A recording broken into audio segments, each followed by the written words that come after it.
대학교 편입이 갈수록 어려워진다. 내가 편입할 땐 이 정도는 아니었는데. 저도 여러분들처럼 편입에 대해서 아무것도 몰랐거든요. 근데 편입을 알아보게 되고 노베이스에서 합격한 케이스로서 여러분들에게 편입에 대한 모든 것들을 말씀드리려고 영상을 촬영하게 되었습니다. 편입은요, 지금 대학교를 다니다가 다른 대학교로 옮겨가는 그런 시스템이라고 말씀을 드렸잖아요. 내가 다니는 학교 안에서 학과만 바꾸는 전과랑은 달라요. 아예 대학 자체가 바뀌는 게 편입입니다. 편입의 가장 큰 특징을 세 가지만 말씀을 드리면, 첫 번째 지원 자격입니다. 일정 조건이 충족되어야지 내가 편입에 지원을 해볼 수가 있어요. 두 번째인데요, 대학교별로 정해진 전형이에요. 대학교별로요, 다른 시험을 치르게 되고요, 그 안에서 경쟁을 해서 합격하는 그런 시스템이라고 보시면 됩니다. 세 번째, 합격하게 되면 바로 편입은 3학년부터 시작을 하게 됩니다. 편입 안에도요, 두 가지의 전형이 또 있어요. 일반 편입과 학사 편입. 같은 편입인데요, 일반으로 지원하냐 학사로 지원하냐에 따라서 나의 경쟁자가 달라지는 시스템이라고 보시면 됩니다. 한마디로 내가 일반 편입으로 지원했다, 그럼 이 친구들이랑만 싸워서 경쟁에서 이기면 되는 거예요. 일반 편입의 지원 자격은 뭐냐 라고 했을 때, 4년제 대학교를 2학년까지 마친 사람, 이때부터 지원이 가능해요. 또 전문대학교를 졸업할 때 이때부터 지원이 가능합니다. 통상적으로 2년이 걸린다고 보시면 간단해요. 학사 편입은 지원 자격이 4년제 대학교를 졸업할 때 이때부터 지원이 가능합니다. 여기서 꿀팁을 드리면, 여러분들이 만약에 한양대학교를 목표로 한다고 해볼게요. 그럼 결론적으로 여러분들이 싸워야 되는 경쟁자가 누굴까요? 한양대학교 밑에 대학들이 다 경쟁자겠죠. 여기서 지원 방법을 한번 따져볼게요. 한양대학교를 일반 편입으로 지원하게 되면 실질적으로 여러분들이 경쟁해야 되는 상대는 누구냐?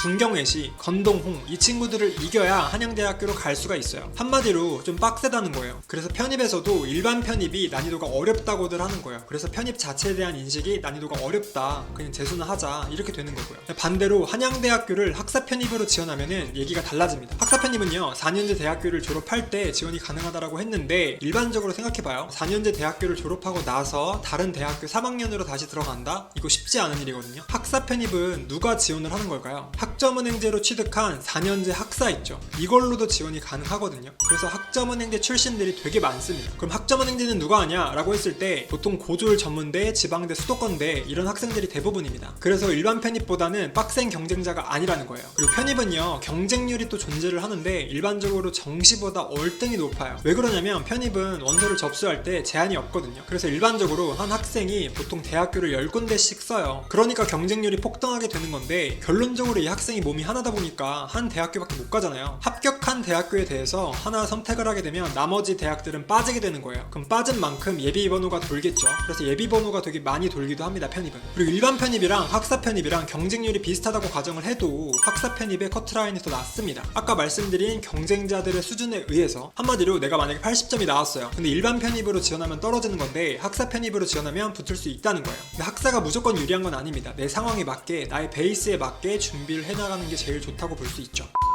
그럼 대학교별로 다른 시험을 본다고 제가 말씀을 드렸잖아요. 그럼 대학교를 크게 두 가지로 나눠볼게요. 인서울대학교와 지방거점 국립대학교. 먼저 인서울대학교는요, 인문계열의 경우에 편입 영어라는 걸 봅니다. 자연계열이면은 편입 영어에 편입 수학까지도 보게 되고요. 또는 편입 수학만으로 학생을 모집하는 대학들도 일부 있어요. 편입 영어는요, 대학교 기반의 영어라고 보시면 되는 거고, 전공 관련된 영어 과목이다 보니까 난이도가 좀 어렵습니다. 단어가 좀 어려워지고요, 자연스럽게 독해 지문이 길어집니다. 수능 영어랑 비교를 해도 많이 어려운 수준이라고 보시면 됩니다. 다만 편입 영어는 리스닝, 듣기가 없어요. 편입 수학도 마찬가지예요. 대학교 과정의 수학이다 보니까 미적분을 응용해라, 공학 수학이 있다라고 하면서 난이도가 좀 어려운 편입니다. 반대로 지방거점 국립대학교는 공인 영어를 봐요. 공인 영어의 종류가 되게 많지만 보통 편입 준비생 분들은 토익으로 제출을 하는 편인데요. 토익은요, 여러분들이 알고 있는 수능 영어랑 되게 비슷합니다. LC랑 RC가 구성돼 있고, 정통적인 영어라기보다는 문제 푸는 스킬, 좀 약간 시간 싸움, 실생활 영어라고 보시면 됩니다. 그리고 지방거점 국립대학교는요, 1차에서 공인영어 내가 취득했던 토익 성적을 제출해서 커트를 하고요, 그 다음에 2차에서 전공 관련된 시험 혹은 전공 관련된 면접을 통해서 학생들을 선발을 합니다. 내가 만약에 경영학과로 지원을 했다, 그럼 경영학 관련된 전공 공부를 해가야겠죠. 제가 이렇게 나눈 거는요, 사실 크게 공통된 전형으로 나눈 것 뿐이고요, 여러분들이 목표로 하는 대학교들이 있을 거예요. 그 대학교들을 네이버에 한번 쳐봐요. 그럼 네이버에 쳐보면 대학교 입학처가 이런 식으로 나올 건데, 여기 들어가 보시면 편입 모집 요강이라고 나와 있어요. 그럼 해당 학과별로 모집 인원이 적혀 있고요, 그 아래 보시면 전형 방법이라고 해서 이 대학교가 어떤 식으로 학생을 선발하는지가 나와 있어요. 편입은 원서 접수에 제한이 없다고 말씀드렸잖아요. 그러니까 한 군데만 알아보지 말고 편입 지원할 대학교들을 여러 군데를 알아놓고, 그 안에서 공통된 전형이 어떤 건지 확실하게 파악을 해서 그걸로 준비를 해나가는 게 중요하다고 볼 수 있는 거죠. 공인 영어도 해야 되고 편입 영어도 해야 되고 편입 수학도 해야 되는 거면 너무 분산되니까 합격 가능성이 좀 떨어집니다. 그리고 제가 정한 방법을 소개시켜 드릴 건데, 저는 일단 고등학생 때 공부를 안 했어요. 그래서 수능 등급이 5등급이었고요. 그래서 1년 만에 이 모든 과목을 공부를 해서 2, 3등급을 맞고 인서울대학교에 가겠다, 이거 사실 조금 불가능하다고 보여졌어요. 근데 편입은 설명드린 것처럼 과목의 수가 적어요. 그렇다 보니까 부담이 없었어요. 저는 집이 서울이었으니까 인서울대학교를 준비했고요. 그래서 자연스럽게 편입 영어를 준비해야 됐죠. 그리고 공대를 목표로 했으니까 편입 수학까지도 봤습니다. 그리고 고등학생 때 그때 말아먹고 지방대학교를 갈까 고민을 하다가 아예 진학을 안 했어요. 학점은행제로 지원 자격 갖추고 편입 영어 수학해서 대학교에 간 거죠.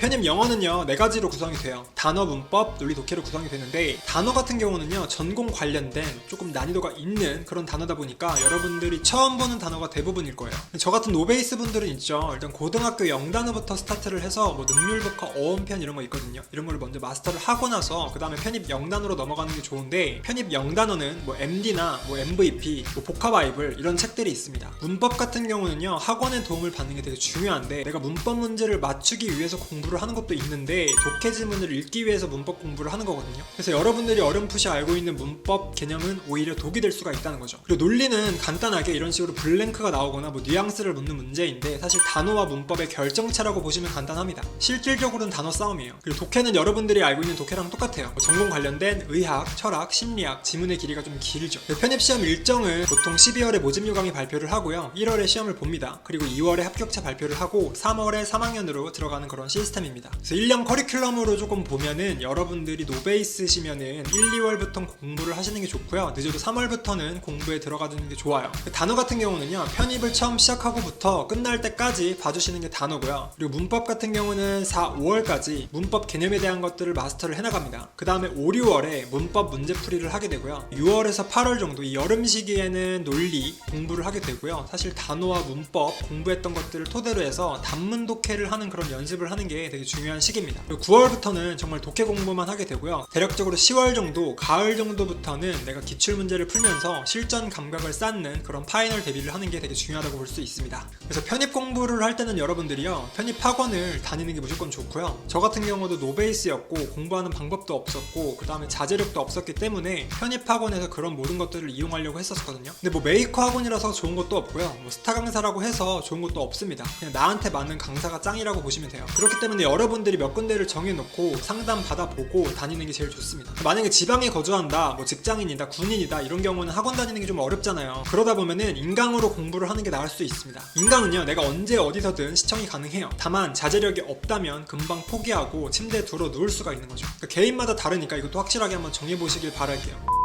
네, 마지막으로 최종 학력별로 시작하는 방법을 그래서 알려드릴 건데, 이 영상 보시는 분들의 최종 학력이 다 다를 거예요. 현재 대학교를 다니는 학생들이 제일 많겠죠. 근데 이 대학생들도 2가지로 나눠집니다. 첫 번째 대학생들은 내가 고등학생 때 공부를 안 했어요. 그래서 수능을 조금 개판으로 치고 성적에 맞는 대학교로 그냥 진학한 케이스예요. 내 마음에 들진 않는데 어쩔 수 없이 성적에 맞게 온 대학교들이죠. 예를 들어서 내가 지방대학교를 다녀요. 근데 인서울대학교 상위권으로 편입을 하고 싶어요. 그럼 지방대와 인서울대학교의 차이가 되게 많이 나죠. 결론적으로 지금 다니는 지방대를 2학년까지 억지로 꾸역꾸역 다녀서 일반 편입 지원 자격을 맞추고 시험을 보면은 미련하다는 거예요. 왜 그러냐면 여기서 학점은행제라는 개념이 도입되는데, 굳이 내가 대학교를 다니지 않더라도 온라인이나 오프라인을 통해서 학점 취득이 가능하고요. 무엇보다 자격증이나 독학사 같은 이런 추가 학점을 인정해주는 시스템이 있기 때문에 학점은행제로 돌려버리는 게 정말 깔끔하고 좋습니다. 두 번째 대학생인데, 이 친구들은 고등학생 때 공부 좀 했어요. 학교도 나쁘지 않아요. 예를 들어서 내가 국숭재단을 다녀요. 근데 만약에 건동 홍으로 가고 싶다, 그럼 차이가 얼마 안 나죠. 그러면 위에서 말씀드린 것처럼 뭐 학점은행제로 편입하고 이런 거 하지 말고 지금 대학교 2학년 2학기까지 다니면서 학점 관리하면서 편입 준비해보시라는 거예요. 근데 여기서 어떤 마음으로 지원하는 거냐면, 합격하면 좋고 떨어지면 그냥 지금 대학교 다녀야지, 약간 이런 마인드로 가시는 게 좋아요.